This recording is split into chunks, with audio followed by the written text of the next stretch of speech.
This is Wendy, this is Chance, and this is Carter. What's really big, really destructive, and jump really high? The answer is me. Just kidding. The answer is Asian carp. I was nothing in because I was so done with this last night. Okay.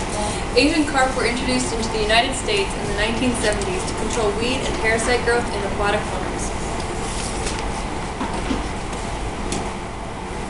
Yeah, okay. When the waters around the Mississippi flooded in the spring, so would those farms, and at least some of the carp were able to escape the river system, where they've since established breeding populations. Since then, the Asian carp have been making their way north towards the Great Lakes, and being the marine equivalent of vacuum cleaners, they can sweep the lakes clean of other life forms if they manage to gain a foothold. Asian carp are also spread by human actions. The release of live bait containing young carp has introduced these fish to numerous water bodies. Watercraft that use the Mississippi locks allow carp to move upstream when the locks are open to allow boats through. Additionally, boats that aren't drained after use can carry young carp or eggs that may be released into the water the next time the boat is used. Asian carp are capable of jumping over barriers, including low dams, which has aided in the spreading of these fish. Here we have a video.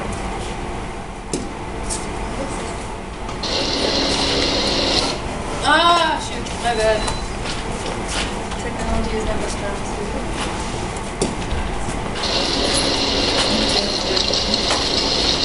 This is Asian carp, and like just to show you how high they can jump.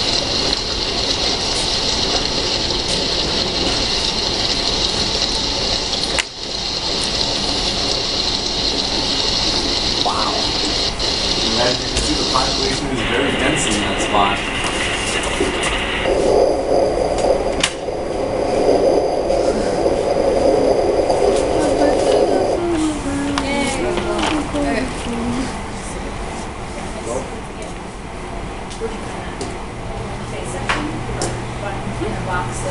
Releasing even a few carp into a body of water can become a huge problem.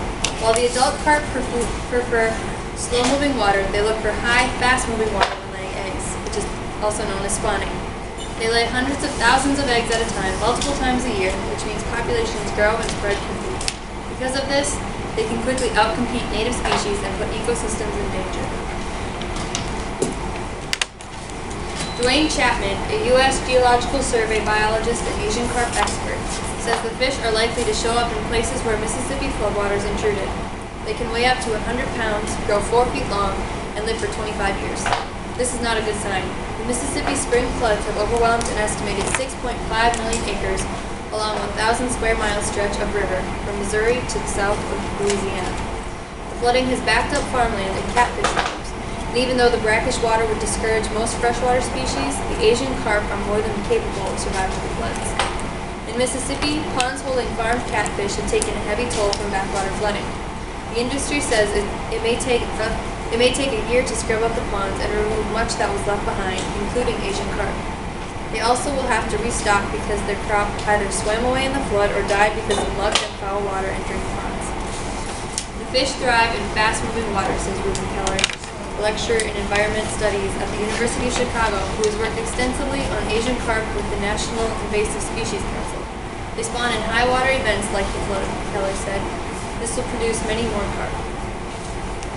Asian carp cause serious damage to native fish populations in lakes and rivers that they infest because they outcompete other fish for food and space. Carp are also thought to lower water quality, which can kill off sensitive organisms like native freshwater mussels. Asian carp have been known to dominate entire streams, effectively pushing out native species. Silver carp are known to jump out of the water at high speeds, which can injure boaters and damage boating equipment. So, what does the school of jumping silver carp look like? Experts are worried that if these fish get into the lakes, they may negatively affect the area's $7 billion a year fishing industry. By outcompeting native fish species for food and habitat, carp may reduce the populations of native fish that are so important to fishermen. Even if Asian carp are kept out of the Great Lakes, continued spread throughout the Mississippi River watershed could result in them reaching 31 states and 40% of the continental United States, spelling disaster for our nation's freshwater ecosystem. The U.S. Marine Corps engineers are under high stress to study and develop a way to stop the spreading of the invasive species. They said it can take up to 5 years, but the National Wildlife Federation is urging them to develop to stop it in under 18 months. The way they are trying to see if this works is hydraulic separation, hydrologic separation. This prevents the invaders from separating the basins where they live in, but due to limited research on this, preventing the institution of these things. Things we know that are certain that to upgrade the water. Things we know will upgrade the water quality, wildlife habitat, and it closes ways to species travel.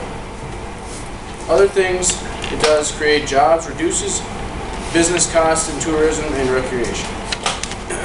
In the Lake Michigan stands a barrier that is electrified, and when carps pass through the barrier, they are electrified with enough power to stop a human heart. There's only been one 3-foot long carp that has been found upstream from this barrier.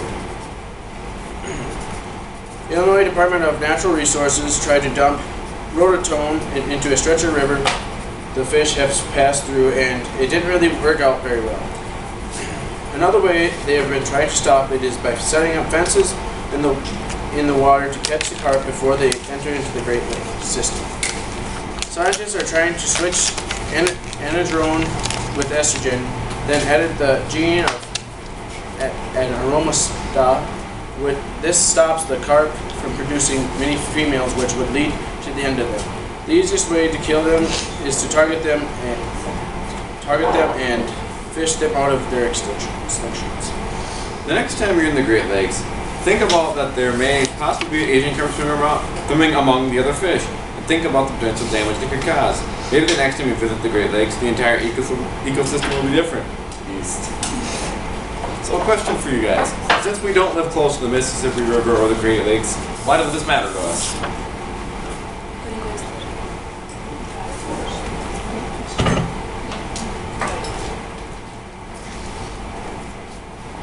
What does it matter to us? I don't know, why does it? That's an important question. Like, do you care about this at all? Like, does Asian carp kind of taking over water streams and whatnot, different water sources, and losing biodiversity, does that matter to you guys? Why does it matter? Question.